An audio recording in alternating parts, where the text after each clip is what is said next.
Şımını kaynağın şu kayda, yer oturmay kıl kayda, kol soğayın kıl kayda. Момент, когда срезали, не снимали. Oturun, öz kanda basın. Я думала, я нажала, я кисть не нажала. Домбыраны алып отырған қараңыздар. Дина Апас сияқты күйші болсын болашақта. Домбыраны алып көріңіздер ғой. Ай, бәрекелді. Біз ырымшыға алыппыз ғой ағайын. Мінекей қараңыздар. Қазақтың қасиетті қара домбырасын алып отыр ағайын. Ал енді мұны баталы жанға бақ қонар дейді атамыз қазақ. Жампырменен жер көгесе, батамен ел көреді дейді. Аринаның қадамына бүгінгі қуанышымызға Советхан атамыздан бата сойық ағайын. Әумин деп алақанымыз жайық.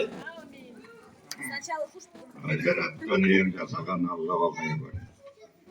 Ерікпен әжейіне мен осы кішкентай жұлдызыма Грекияның атақты қаншайымы, ақылды, көрікті Әриананың атын қойған екен. Алда осы атты қабыл көрсін. Қазақта неғұрлы қыздар, әйелдер болған. Оның біреуі жалпы дүниеде арада талай олимпиадаға, жарыстарға қатысқан бір апасы болған, Найманнан шыққан. Сол апасының жерде жүрген жолын берсін. Ал енді екі елдің халық әртісі, еңбек ері, қазір 96 жасында сахнаға шығып өлең айтып жүрген Бибігүл апасының күміс көмей әнін берсін, көз жасаған бақыты берсін.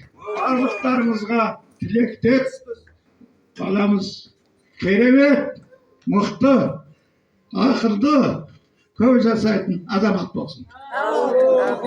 Аллаху акбар.